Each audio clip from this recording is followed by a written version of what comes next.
My self Alka and welcome to our excellence family. चलिए friends, आज की वीडियो में हमारा टॉपिक है पार्षद सीमा नियम। अब ये पार्षद सीमा नियम क्या होता है और इसे क्यों बनाया जाता है और कौन इसे बनाता है, आज हम इसके बारे में जानेंगे। सो फ्रेंड्स, अगर आपको मालूम हो प्रीवियस वीडियो का, तो हमने वहां प्रवर्तक के बारे में पढ़ा था और हमने ये भी जाना था कि प्रवर्तक ही होता है जो पार्षद सीमा नियम या पार्षद अंतर नियम या प्रविवरण ऐसे प्रलेख बनाता है कंपनी के लिए। अब प्रलेख क्या होता है? एक कागज का टुकड़ा, मतलब एक ऐसा पत्र जिसमें सारे नियम, उपनियम या शर्तें लिखी जाती है। ठीक है। और प्रवर्तक किसी भी कंपनी का मालिक जो उस कंपनी को क्या करता है, ऑपरेट करता है। ठीक है। तो यहां देखो पार्षद सीमा नियम का क्या मतलब है। पार्षद सीमा नियम कंपनी का सबसे महत्वपूर्ण प्रलेख होता है, जिसे क्या बोला गया है, शासन पत्र या उद्देश्य पत्र भी कहते हैं। अब इसमें कंपनी का नाम, प्रधान कार्यालय, पूंजी, उद्देश्य, अधिकार, दायित्व आदि का वर्णन रहता है। कोई भी संचालक मतलब प्रवर्तक जो कंपनी का मालिक है, इसके नियमों का उल्लंघन नहीं कर सकता, क्योंकि यह भारतीय कंपनी अधिनियम द्वारा शासित होता है।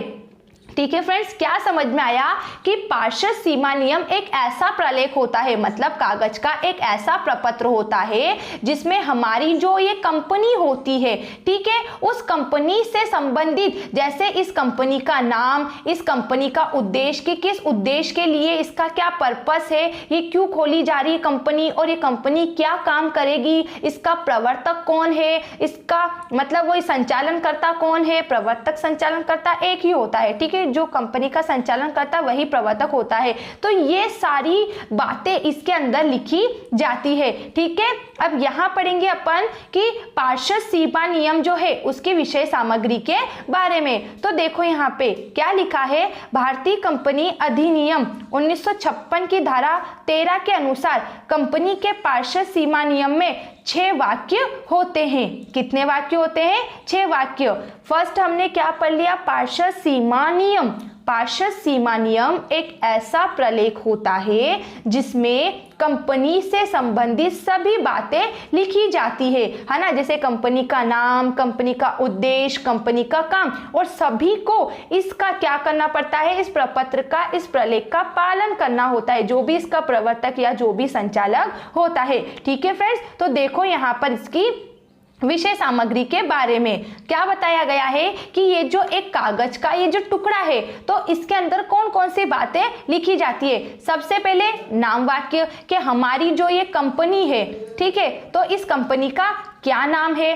सेकंड स्थान वाक्य कि ये किस सिटी में है, क्या ये इंदौर में है, उज्जैन में है, या फिर ये मेट्रो सिटी दिल्ली, मुंबई, चेन्नई, कोलकाता, किस जगह हमारी कंपनी है। थर्ड, इसका उद्देश्य मतलब इसका पर्पस क्या है, किस उद्देश्य के लिए इसे स्थापित की जा रही है, कौन सा ये काम करेगी।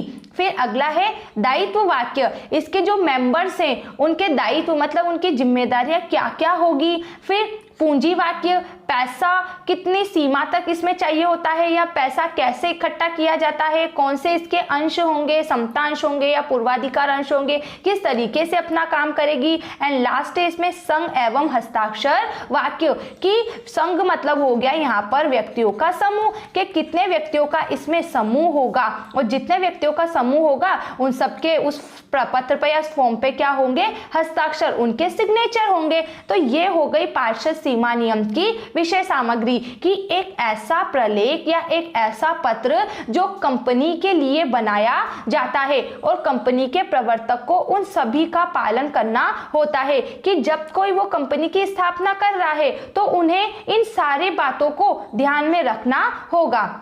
ठीक है फ्रेंड्स, अब देखो इसकी डिटेल से एक एक वाक्य के बारे में। पहला वाक्य है यहाँ पर नाम वाक्य। अब नाम वाक्य क्लियर है कि इसमें हम जो कंपनी खोलना चाह रहे हैं, ठीक है, उसके नाम से संबंधित बात लिखी गई है कि कंपनी अपना नाम रखने के लिए क्या है, स्वतंत्र है।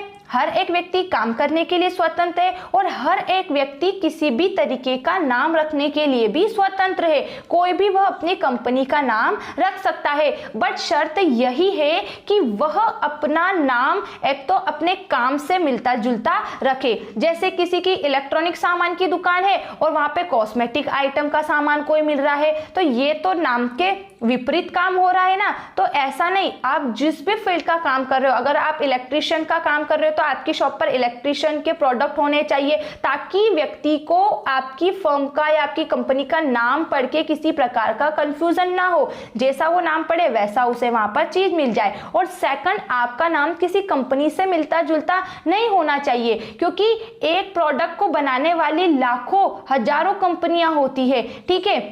तो क्या होता है कि सभी कंपनियां क्या करती है, उनके नाम को अलग अलग रखती है, उस प्रोडक्ट के नाम को अलग अलग करती है, ताकि पहचाना जा सके कि ये प्रोडक्ट इस कंपनी का है। तो इन सब बातों से बचने के लिए कि कोई कंपनी किसी दूसरे कंपनी के नाम की कॉपी करके उसके प्रोडक्ट को बेचकर और मतलब गुडविल ना कमाए, तो इसलिए कंपनी को अपना नाम क्या करना पड़ता है, सबसे अलग रखना पड़ता है, ठीक है। तो कंपनी अपना नाम रखने के लिए स्वतंत्र है। उसे नाम निश्चित करने में भारत सरकार के कंपनी विधि प्रशासन विभाग द्वारा बनाए गए 22 सिद्धांतों का पालन करना चाहिए। कंपनी को अपने व्यवसाय की प्रकृति के अनुरूप ही नाम रखना चाहिए। कंपनी के नाम से भी मतलब कंपनी के नाम से किसी भी प्रकार का भ्रम नहीं होना चाहिए। जो अभी हमने पढ़ा कि जैसा आपकी शॉप पर आपकी कंपनी में प्रोडक्ट है वही उसका नाम होना चाहिए, ताकि किसी को भी उस प्रोडक्ट को परचेस करते टाइम किसी प्रकार का भ्रम मतलब आशंका उत्पन्न ना हो,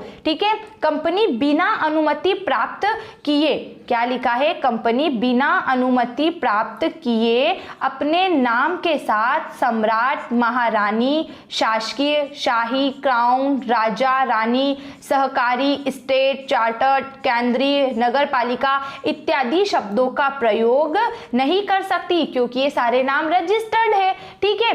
तो क्या हुआ, नाम वाक्य में हमने क्या जाना कि जब हम किसी कंपनी की स्थापना करते हैं, ठीक है, तो हमारी कंपनी का नाम किसी और कंपनी से मिलता जुलता नहीं होना चाहिए। सेकंड, नाम ऐसा होना चाहिए कि कोई भी कंफ्यूज ना हो।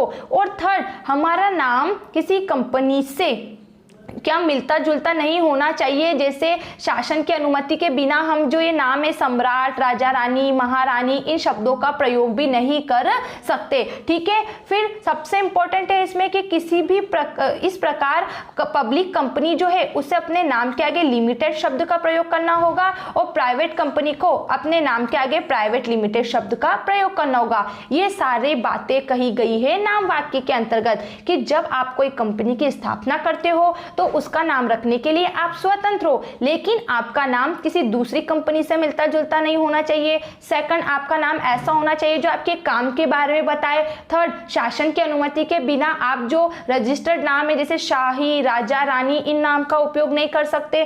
फोर्थ, आप अपनी कंपनी अगर प्राइवेट है तो उसके आप प्राइवेट लिमिटेड लिखोगे, अदरवाइज उसके आगे आप क्या लिखोगे, लिमिटेड शब्द का, पब्लिक कंपनी की होने की कंडीशन में लिमिटेड शब्द का उपयोग करोगे, ठीक है फ्रेंड्स। अगला पढ़ेंगे हम स्थान वाक्य। कंपनी के न्याय क्षेत्र को स्पष्ट करने के लिए पार्षद सीमा नियम में कंपनी के रजिस्टर्ड कार्यालय का स्थान लिखना होता है। कंपनी के रजिस्टर्ड कार्यालय का पूरा पता लिखना आवश्यक नहीं है, सिर्फ राज्य का नाम लिखा जाता है जहां कंपनी का रजिस्टर्ड कार्यालय स्थापित होता है। कहने का मतलब है आप जिस भी स्टेट में, जैसे अगर आप एमपी में किसी कंपनी की स्थापना करते हो या आप राजस्थान में किसी कंपनी की स्थापना करते हो, तो वहां के उस स्टेट का नाम आप क्या करो, लिखो आपके उसमें पार्षद सीमा नियम के प्रलेख में, ताकि कभी क्या होगा कि आपकी कंपनी से रिलेटेड कभी कोई कंप्लेन होती है या कभी आपके खिलाफ कोई शिकायत दर्ज की जाती है तो आप न्याय प्राप्त कर सको और किसी व्यक्ति को भी आपकी कंपनी की पूरी जानकारी रहती है, ठीक है। तो यह भी आपकी एक सेफ्टी ही है। क्या है कि कंपनी के न्याय क्षेत्र को स्पष्ट करने के लिए पार्षद सीमा नियम में कंपनी जिस जगह स्थापित की जा रही है उस स्टेट का नाम लिखा जाना चाहिए, ठीक है। उसका पूरा एड्रेस मत लिखो, केवल इतना बता दो कि हाँ ये राजस्थान की कंपनी है, ये एमपी की है, ये गुजरात की है ना, ऐसे आप उस स्टेट का नाम लिख सकते हो, ठीक है फ्रेंड्स, नाम वाक्य क्लियर हो गया जिसमें हमें फर्म का नाम लिखना है। स्थान वाक्य इस क्लियर हो गया है जिसमें हमने पढ़ा है कि हम जिस जगह कंपनी खोलेंगे उस स्थान का, वहां के कार्यालय का, उस राज्य का हमें नाम लिखना होगा। अब देखो उद्देश्य वाक्य, हर एक काम किसी ना किसी उद्देश्य के लिए ही किया जाता है। ठीक है, बिना उद्देश्य के तो कोई काम किया नहीं जाता। ठीक है, तो यह पार्षद सीमा नियम का सबसे महत्वपूर्ण वाक्य है। मतलब सबसे पहले कंपनी क्यों खोली जा रही है, किस जगह खोली जा रही है, तो ये सब तो क्लियर है, लेकिन क्या उद्देश्य है इसका, ये भी तो इंपॉर्टेंट होता है। तो यह पार्षद सीमा नियम का सबसे महत्वपूर्ण वाक्य है। कंपनी के उद्देश्यों का निर्धारण बहुत ही सावधानी से करना चाहिए। यह कंपनी के कार्य क्षेत्र को निर्धारित करता है। इसके परे कंपनी कोई भी कार्य नहीं कर सकती। कहने का मतलब है आप अपना एक उद्देश्य निर्धारित कीजिए कि हमें ये काम करना है और फिर उस काम को अच्छे से करो। ऐसा नहीं होता है कि कभी आपने किसी काम की शुरुआत तो कर ली और फिर उस काम को आधा करने के बाद अब अपना उद्देश्य, अपना लक्ष्य चेंज कर लो कि नहीं यार इसमें हम सक्सेस नहीं होंगे, हम तो ये वाला काम कर लेते। तो उस काम में भी तो आपका समय और धन बर्बाद हुआ है, वो भी तो सारा वेस्ट हुआ है। तो समय और धन और सबसे इंपॉर्टेंट अपनी गुडविल से बचने के लिए आपको क्या करना चाहिए, अपना उद्देश्य पहले ही सोच समझकर निर्धारित कर लेना चाहिए। क्योंकि फर्स्ट में ही आपने अगर अपना एम जो क्या कर लिया, सोच समझ के डिसाइड कर लिया, तो आप काम भी अच्छे से कर पाओगे और प्लानिंग भी अच्छे से कर पाओगे। क्योंकि डिसाइड करने के बाद, एम डिसाइड करने के बाद प्लानिंग भी तो इंपॉर्टेंट होती है। ठीक है फ्रेंड्स, तो क्या है यहाँ पर कि यह पार्षद सीमा नियम का सबसे महत्वपूर्ण वाक्य है। उद्देश्यों का निर्धारण बहुत ही सावधानी से करना चाहिए और क्योंकि यह कंपनी के कार्य क्षेत्र को निर्धारित करती है। वही ना कि पहले आपने अपना उद्देश्य, अपना लक्ष्य निर्धारित किया, फिर उसके बाद ही तो आप प्लानिंग करोगे, फिर उसके बाद ही तो काम होंगे सारे कि क्या काम करना है क्या नहीं करना। अगर काम की शुरुआत कर दी और फिर अपने लक्ष्य को चेंज किया तो समय धन की बर्बादी हुई। ठीक है फ्रेंड्स, फिर अगला देखो दायित्व। यह वाक्य कंपनी के सदस्यों के दायित्व की सीमाएं परिभाषित करता है कि कौन सा सदस्य का दायित्व सीमित होगा, किसका असीमित होगा। अब सीमित दायित्व का मतलब होता है कि किसी भी सदस्य की संपत्ति को बीच में नहीं लिया जाता, उसकी जितनी जिम्मेदारियां होती है, जितना उसको कंपनी को पेमेंट देना होता है वह उतना ही देगा। लॉस की कंडीशन में, दिवालिया की स्थिति में उसका कोई रोल नहीं होगा। और असीमित का मतलब होता है जैसे कि प्रवर्तक है, उसका दायित्व असीमित होता है, उसे अपनी संपत्तियों से कंपनी के लॉस की भरपाई करनी होती है ना। तो यहाँ पे क्या लिखा है कि दायित्व वाक्य कंपनी के जो सदस्य होते हैं उनके दायित्वों की सीमा को निर्धारित करता है। जैसे अंश द्वारा सीमित कंपनी के सदस्यों का दायित्व उनके द्वारा लिए गए अंशों के अंकित मूल्य तक ही सीमित होता है, एवं गारंटी द्वारा सीमित दायित्व वाली जो कंपनी होती है उनके सदस्यों का दायित्व दी हुई गारंटी के बराबर ही होता है। मतलब ये डिसाइड कर लेता है कि एक व्यक्ति किसी कंपनी के इतने अंशों को खरीदेगा और इतने % या इतनी सीमा तक उसकी जिम्मेदारी रहेगा, इतना उसका सीमित दायित्व होगा। अगर वो गारंटी के बेस पे किसी अंशों को खरीदता है तो उस बेस पे उसके दायित्व गारंटी तक ही सीमित रहेंगे। कुछ इस तरीके से दायित्व वाक्य में लिखा जाता है। फिर है पूंजी वाक्य। इस वाक्य के अंतर्गत कंपनी की अधिकत पूंजी, अंशों का मूल्य, वे साधारण है या पूर्वाधिकार आदि बातों का उल्लेख किया जाता है। कहने का मतलब है कि कंपनी के पास एक्चुअल अमाउंट कितना है। ठीक है, जैसे उसके पास 5 लाख रुपए है, 10 करोड़ रुपए, 1 लाख रुपए कितना है। फिर है अंशों का मूल्य, जैसे उसके पास अंश है तो वो 10 रुपए के हिसाब से किसी अंश का निर्गमन करेगी या 20 रुपए के हिसाब से करेगी या फिर 25 रुपए के हिसाब से अंशों का निर्गमन करेगी। फिर कौन से अंशों का निर्गमन करेगी, साधारण अंश मतलब समता अंश का निर्गमन करेगी या फिर पूर्वाधिकार अंशों का निर्गमन करेगी और कितने रुपए पे करेगी, इन सब बातों का निर्धारण किया जाता है। एंड लास्ट है इसमें फ्रेंड संघ तथा हस्ताक्षर वाक्य। पार्षद सीमा नियम का अंतिम वाक्य संघ तथा हस्ताक्षर वाक्य कहलाता है। सार्वजनिक कंपनी की दशा में कम से कम 7 एवं निजी कंपनी की दशा में कम से कम 2 व्यक्तियों के इस पर हस्ताक्षर होने चाहिए। कहने का मतलब है कि आपकी जो कंपनी है, ठीक है, तो उसका ये अंतिम वाक्य होता है जिसको हम बोलते हैं संघ तथा हस्ताक्षर वाक्य के इस नियम में आप कितने मेंबर्स हो, ठीक है, उनकी संख्या, और अगर आपकी सार्वजनिक कंपनी है तो इसमें कम से कम 7 सदस्य के हस्ताक्षर होने चाहिए। क्योंकि सार्वजनिक कंपनी में सदस्य कम से कम 7 होते हैं, अधिकतम पे कोई लिमिटेशन नहीं है, अधिकतम कितने भी हो सकते हैं। लेकिन ये जो निजी कंपनी है इसमें कम से कम 2 व्यक्ति होते हैं और अधिकतम सदस्य संख्या इसकी रखी गई है 200। ठीक है, तो कुछ इस तरीके से बताया गया है कि संघ या हस्ताक्षर वाक्य में जितने लोगों का समूह होता है, जितने सदस्यों का समूह होता है, उन पर सार्वजनिक कंपनी की दशा में 7 का हस्ताक्षर होंगे और निजी कंपनी की दशा में 2 के हस्ताक्षर होने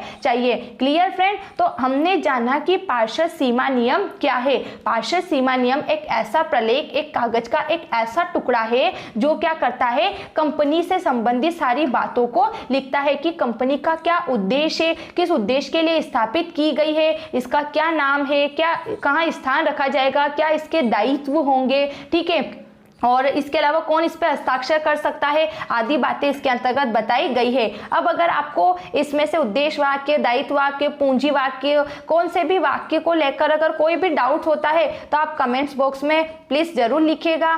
thanks for watching this video. Bye bye.